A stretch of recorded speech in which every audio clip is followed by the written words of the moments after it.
Então vou contar a motivação de eu ter começado a fazer uns vídeos. Ainda está bem no começo o projeto. Fazer uns vídeos a respeito dos elementos Euclides, né? Eu acompanho o filho do Olavo, o professor Luiz Gonzaga de Carvalho Neto, e ele recomendava num curso você estudar os elementos Euclides. Então eu, assim, sou matemático, tenho estudado não só os elementos como essa parte da história da matemática, então isso me motivou a fazer esse material, fazer esses vídeos, né? Já tem um vídeo no YouTube, né? Então eu queria começar falando como é que você faz para ler os elementos Euclides, né? Porque é um livro muito antigo, teve muitas edições, muitas traduções. O Euclides tem um estilo próprio de fazer a matemática.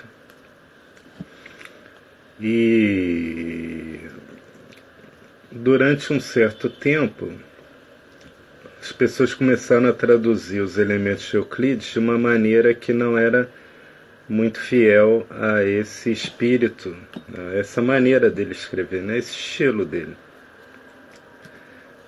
Começaram a dar uma interpretação algébrica, né? E eu recomendei, por exemplo, uma tradução do The Great Books, é uma tradução em inglês, mas se você confere o Estante Virtual tem bastantes exemplares baratos lá por R$ 15. Daí que esse tradutor dessa versão em inglês, que é do começo do século passado, essa versão é muito boa. Ele mesmo coloca algumas expressões algébricas. Tudo bom, Sérgio? Ele mesmo coloca umas expressões algébricas, né? O Thomas Heath, ele traduziu para o inglês, para o The Great Books, os elementos de Euclides. Ele mesmo coloca umas... Já começou. Mas eu tô... Tá no começo. Então eu estava falando da motivação, que foi a recomendação do Gugu, né, filho do Olavo, de que as pessoas estudassem os elementos de Euclides. Acho que foi no curso Antropologia Escolástica do ICLS. E aí eu fiz já um vídeo que eu botei no YouTube, recomendava algumas traduções. O Thomas Heath, que traduziu para o inglês no começo do século passado, ele fez uma tradução muito boa, né? Dizem que é bastante fiel ao original grego. Mas durante vários séculos antes dessa tradução dele, o pessoal já meio que não estava sendo muito fiel ao estilo do Euclides, né? De escrever matemática.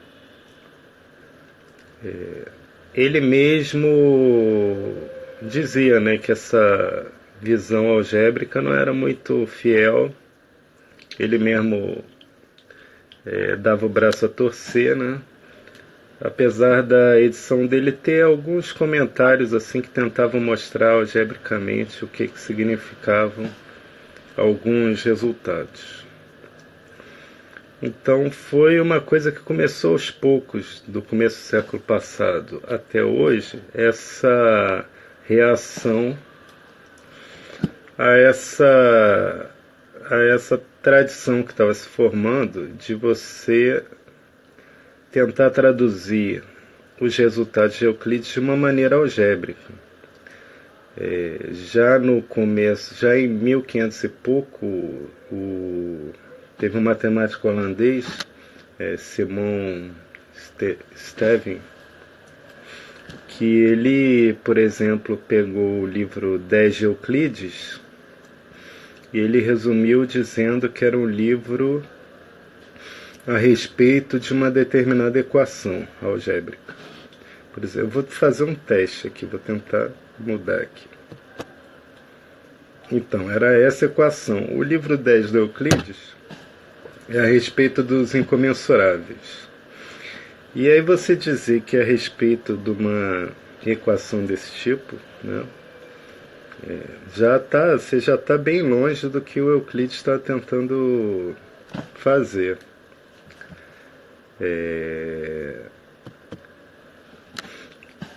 Às vezes pode parecer útil você tentar traduzir desse jeito, tentar entender desse jeito que ele está tentando fazer, mas, como eu disse, você já está bem longe do que ele está tentando fazer. Então, isso é uma tradição já antiga, que foi avançando, tomando corpo, né? E no começo do século passado começaram a ter algumas reações, né? O tradutor holandês dos Elementos, por exemplo, ele fez uma tradução bem mais fiel, mas ele era bem discreto quanto a críticas e tal, né? Dessa visão algébrica que o pessoal estava colocando em cima dos elementos. Em 1800 e pouco, no século anterior, por exemplo, o francês traduziu os elementos e ele não botou comentários, mas ele fazia várias traduções de livros originais gregos, né, de matemática, principalmente os de Arquimedes. Ele dava, era o François Perrat, ele dava botava várias notas de rodapé traduzindo de uma maneira algébrica o que estava sendo dito. Ele botava lá o texto do Euclides, né? Mas aí botava uma nota de rodapé dizendo, ele está tentando mostrar isso daqui. Você põe uma equação, né? E o Lagrange, que era um algebrista, elogiou bastante essa tradução dele.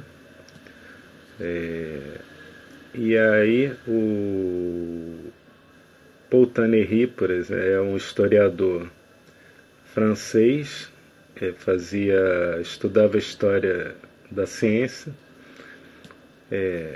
Ele começou a cunhar o termo, ele cunhou o termo geometria, álgebra geométrica, álgebra geométrica.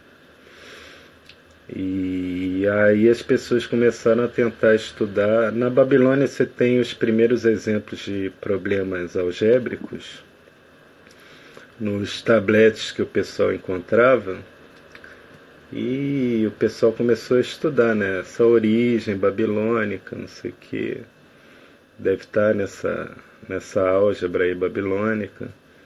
Então já está virando até um campo de estudos e tal. E aí o pessoal começou a estudar melhor e começaram a aparecer alguns historiadores que não iam por esse caminho, né? Mas ainda não faziam críticas tão duras, né?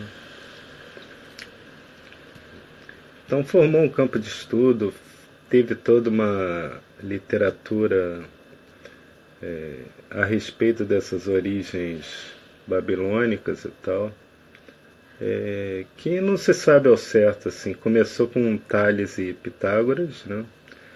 Mas o pessoal especula bastante, né? Tem gente, por exemplo, que acha que a geometria grega tem um parentesco muito forte com a geometria védica de construções de altares, né? E então era uma ciência de origem ritual que tinha a ver com esses problemas de você construir altares, Você tinha um altar em forma de quadrado, você queria um da mesma área em forma de círculo.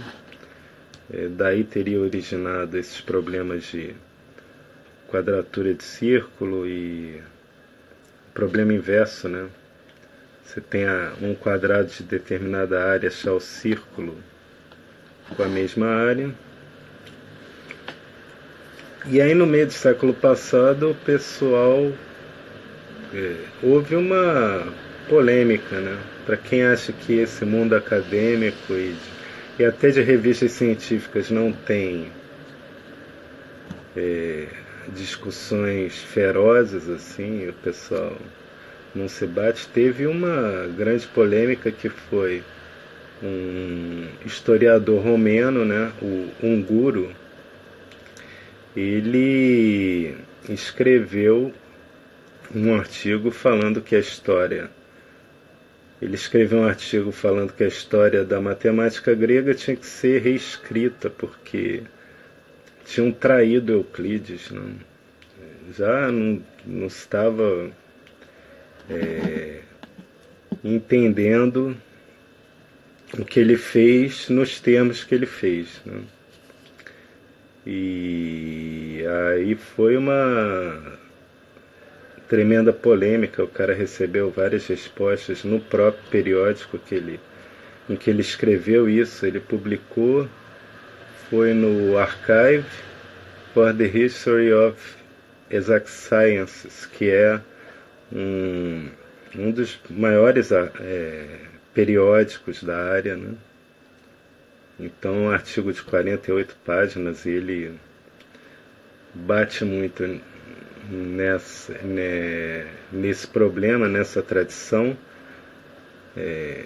de leitura dos elementos como se fosse uma álgebra, como se Euclides estivesse tentando fazer álgebra, né, com objetos geométricos. E aí a polêmica continuou, né? Vários historiadores excelentes, assim como o Wilbur Quinault e o David Fowler, foram no mesmo caminho que ele, né? Criticaram, não com a veemência desse cara, né? Esse cara, o Unguro, recebeu umas respostas assim. O Sérgio, que está aqui acompanhando, ele, por exemplo, ele fala muito dos burbaquistas. Teve até um burbaquista que respondeu ao Unguro, que foi o André Weil, irmão da Simone Weil, né? Ele era um grande matemático, grande algebrista, e ele escreveu uma carta, né? Escreveu uma carta de 3 páginas falando... o título da carta era Quem Traiu Euclides? Então ele rebate o cara também com bastante veemência. O André Weil e o Unguro têm uma certa reputação de serem explosivos, né, meio explosivos. E aí abriu-se caminho, eu sei que abriu-se caminho a o pessoal tentar resgatar esse entendimento nos próprios termos do Euclides. Então tem muito trabalho bom hoje em dia que ajuda bastante. Esse começo da polêmica eu achei, essa parte da polêmica eu achei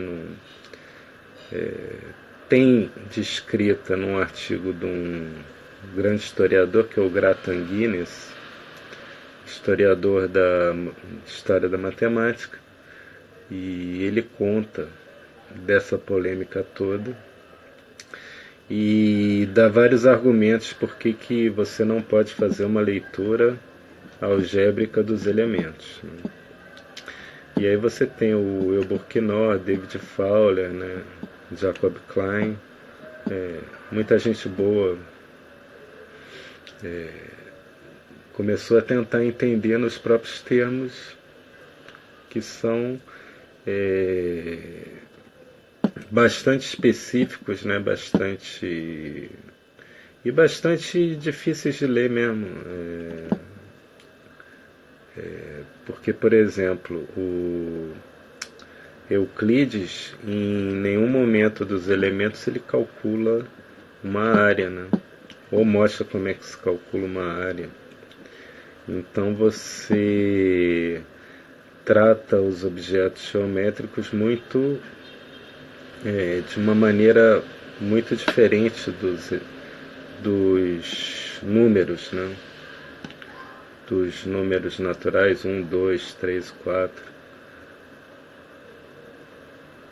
Aliás, vale observar, né, que o Gratanguines chama atenção, né, a esse fato. Os elementos de Euclides, até o 9º livro, os 9 primeiros livros, você tem do 1º ao 4º, você tem geometria plana. Então são objetos tipo segmento de reta, círculo, triângulos, quadrados, retângulos, paralelogramos, polígonos, né, regulares. E ele trata de uma maneira, como magnitudes, né? Do 5º ao 6º você tem a teoria das proporções. Então seria quase uma terceira quantidade, né? Tem todo um tratamento específico diferente das magnitudes. E do 7º ao 9º, para quem não sabe, são livros de aritmética. Então os elementos de Euclides não são um livro só de geometria, né? Tem 3 livros de aritmética ali. E o curioso é que até o Gratanguines chama atenção, e é bastante interessante, que isso parece ter a ver com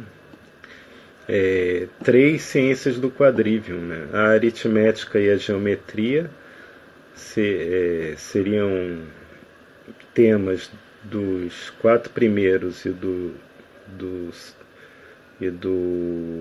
7º ao 9º livros, né? E no 5º e no 6º, que é a teoria das proporções, né? A gente pensaria hoje em dia como frações, né? A origem dessa teoria das proporções parece ser a teoria musical pitagórica. Então você tem aí as 3 ciências do quadrivium, né? Fica faltando a astrologia, mas essas 3 ciências do quadrivium teriam ligações com esses 9 primeiros livros dos elementos de Euclides.